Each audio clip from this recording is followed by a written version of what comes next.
उर्दू के एक शायर हुए हैं मुजफ्फर वारसी। उन्होंने क्या खूब लिखा है कि हाथ आंखों पर रख लेने से खतरा नहीं जाता, दीवार से भूचाल को रोका नहीं जाता, फरमान से पेड़ों पे कभी फल नहीं लगते, तलवार से मौसम कोई बदला नहीं जाता, औरों के ख्यालात की लेते हैं तलाशी और अपने गिरेबान में झांका नहीं जाता।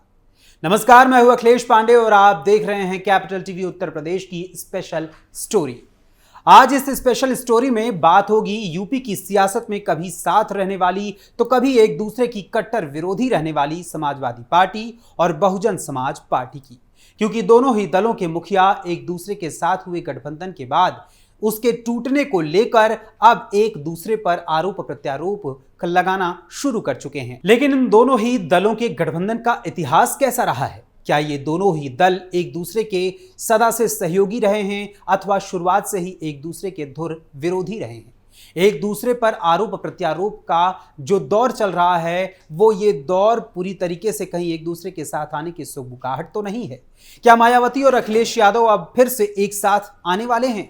इन सभी सवालों के जवाब और सपा बसपा के गठबंधन के अब तक के ताने बाने का पूरा खुलासा होगा आज की स्पेशल स्टोरी में, और वो खुलासा करूंगा मैं आपके साथ।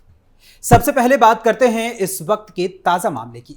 2024 के लोकसभा चुनाव में करारा झटका लगने के बाद से बसपा सुप्रीमो मायावती राजनीतिक रूप से काफी आक्रामक हो गईं और सोशल मीडिया प्लेटफॉर्म एक्स के जरिए लगातार ट्वीट करते हुए कांग्रेस और समाजवादी पार्टी को अपना निशाना बनाने का क्रम जारी रखा।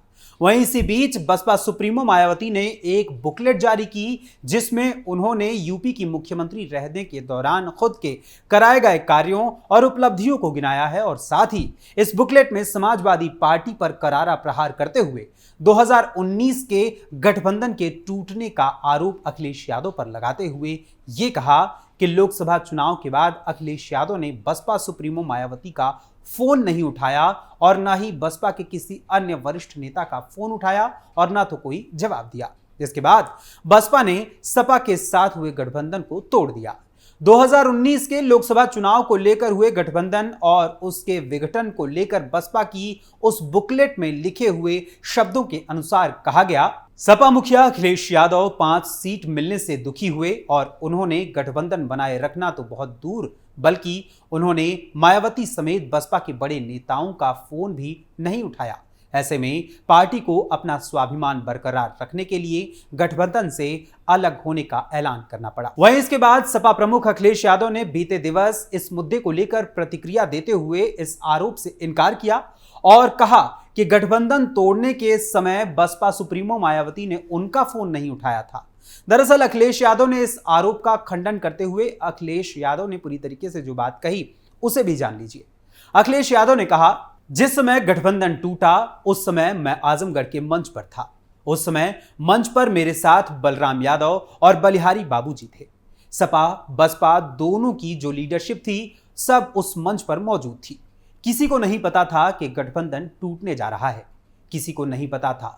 मैंने खुद फोन मिलाया था ये पूछने के लिए कि आखिरकार ये गठबंधन क्यों तोड़ा जा रहा है, और जो सामने मंच के नीचे जो प्रेस मुझसे पूछेगी या प्रेस मुझसे मिलेगी तो उसका जवाब मैं क्या दूंगा।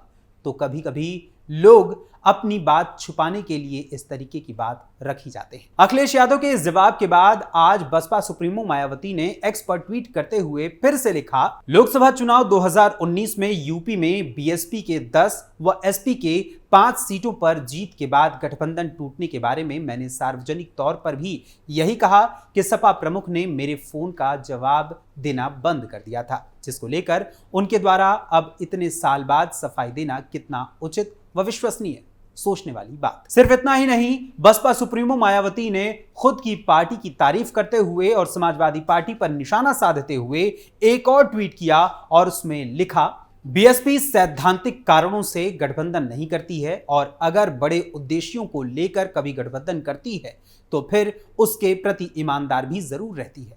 सपा के साथ सन 1993 व 2019 में हुए गठबंधन को निभाने का भरपूर प्रयास किया गया, किंतु बहुजन समाज का हित व आत्मसम्मान सर्वोपरि। अखिलेश यादव का जवाब देते हुए मायावती यही नहीं रुकी, बल्कि उन्होंने एक और ट्वीट कर यह भी खुलासा कर दिया कि उनकी पार्टी सत्ता की मास्टर चाबी प्राप्त करना चाहती है। बसपा प्रमुख मायावती ने एक्स पर किए अपने तीसरे पोस्ट में लिखा, बीएसपी जातिवादी संकीर्ण राजनीति के विरुद्ध है, अतः चुनावी स्वार्थ के लिए आपाधापी में गठबंधन करने से अलग हटकर बहुजन समाज में आपसी भाईचारा बनाकर राजनीतिक शक्ति बनाने का मूवमेंट है, ताकि बाबा साहेब डॉक्टर भीमराव अंबेडकर का मिशन सत्ता की मास्टर चाबी प्राप्त कर आत्मनिर्भर हो सके। 2027 में यूपी में होने वाले विधानसभा के चुनावों को लेकर बहुजन समाज पार्टी ने जिस बुकलेट को जारी किया है और उसमें 2019 के लोकसभा चुनाव के वक्त हुए गठबंधन का जिक्र केवल ही नहीं किया है, बल्कि इसके अलावा साल 1993 के उस गठबंधन की भी बात की गई है जो मुलायम सिंह यादव उर्फ नेताजी की अगुवाई में किया गया था, और साथ ही यूपी के राजनीतिक इतिहास के पन्नों में काले धब्बे की तरह अंकित गेस्ट हाउस कांड की भी चर्चा की गई है। तो ये तो हुई बात सपा बसपा के एक दूसरे पर लगाए जाने वाले आरोप प्रत्यारोप की वर्तमान स्थिति की, मगर अब आपको बता दूं कि आखिर कब और कैसे सपा बसपा के राजनीतिक गठबंधन की शुरुआत हुई थी और कैसे उसका विघटन हुआ था। सितंबर 1992 में देवरिया के रामकोला कांड के बाद जब मुलायम सिंह यादव ने तत्कालीन कल्याण सिंह की सरकार के खिलाफ मोर्चा खोल दिया था, तो उन्हें देवरिया से गिरफ्तार कर बनारस के शिवपुर स्थित सेंट्रल जेल में रखा गया, जहां समाजवादी पार्टी के गठन की योजना को अंतिम रूप दिया गया था। और 4 अक्टूबर 1992 को लखनऊ के बेगम हजरत महल पार्क में समाजवादी पार्टी बनाने की सामूहिक घोषणा मुलायम सिंह यादव के द्वारा की गई थी। उस समय जब बाबरी मस्जिद के बाहरी ढांचे के गिरने के बाद कल्याण सिंह ने मुख्यमंत्री पद से इस्तीफा दे दिया था, तो ऐसे में फिर से यूपी में चुनाव की तैयारी शुरू हुई। समाजवादी पार्टी के गठन के बाद यूपी में यह पहला विधानसभा चुनाव था और इस समय सपा के पास बड़ा और मजबूत जनाधार नहीं था, जिसके चलते नवंबर 1993 में होने वाले यूपी के विधानसभा चुनाव के लिए समाजवादी पार्टी ने एक प्रयोग किया। भारतीय जनता पार्टी को यूपी की सत्ता में दोबारा आने से रोकने के लिए मुलायम सिंह यादव ने तत्कालीन बसपा सुप्रीमो काशीराम से गठजोड़ करते हुए सपा और बसपा का गठबंधन करवाया और दोनों ही दलों ने पहली बार मिलकर चुनाव लड़ा और नारा दिया गया, मिले मुलायम काशीराम, हवा में उड़ गए जय श्री राम। राजनीतिक रूप से यह नारा काफी महत्वपूर्ण रहा है। मुलायम सिंह यादव का यह प्रयोग सफल रहा और सपा बसपा के गठबंधन को उस समय 276 सीटें मिली और मुलायम सिंह यादव दोबारा सूबे के मुख्यमंत्री बने। यहां गौर करने वाली बात यह है कि उस समय उत्तर प्रदेश और उत्तराखंड एक साथ यानी एक ही राज्य हुआ करते थे, लेकिन यह गठबंधन अधिक समय तक नहीं चला और आपसी मतभेद के चलते सपा बसपा में दरारें पड़ने लगी। और इसी बीच 2 जून 1995 को यूपी में गेस्ट हाउस का वो कांड हुआ, जिसके बाद दोनों ही दल अलग हो गए और ये कांड यूपी के इतिहास में काले धब्बे के रूप में अंकित हो गया और मुलायम सिंह की सरकार अल्पमत में आ गई। वहीं इसके बाद भाजपा के साथ मायावती ने गठबंधन कर बसपा की सरकार बनाई और मायावती ने सत्ता की बागडोर संभाली। इसके बाद दोनों ही दलों में सालों तक कोई गठबंधन नहीं हुआ, लेकिन साल 2019 के लोकसभा चुनाव के लिए अखिलेश यादव और मायावती ने निर्णय किया कि एक बार फिर से सपा बसपा को साथ लाएं और 2019 का लोकसभा चुनाव साथ मिलकर लड़ा जाए। जनवरी 2019 में दोनों ही दल साथ आए और इस गठबंधन में रालोद भी जुड़ा। लोकसभा के चुनाव हुए तो यूपी में जातीय आधार पर हुए इस गठबंधन ने अपना कोई खास कमाल नहीं दिखाया और बीजेपी यहां से जीतने में कामयाब रही और फिर से जीत का परचम लहराया। चुनाव परिणाम आए तो बसपा ने इस लोकसभा चुनाव में 10 सीटें हासिल की, वहीं समाजवादी पार्टी कड़ी मशक्कत के बावजूद भी मात्र 5 सीटें ही जीत पाई।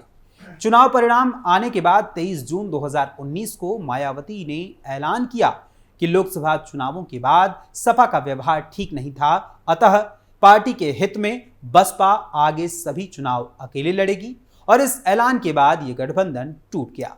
और अब इस गठबंधन के टूटने के 5 साल बीत जाने के बाद दोनों ही दल उसी गठबंधन को मुद्दा बनाकर एक दूसरे पर फिर से हमलावर हो रहे हैं।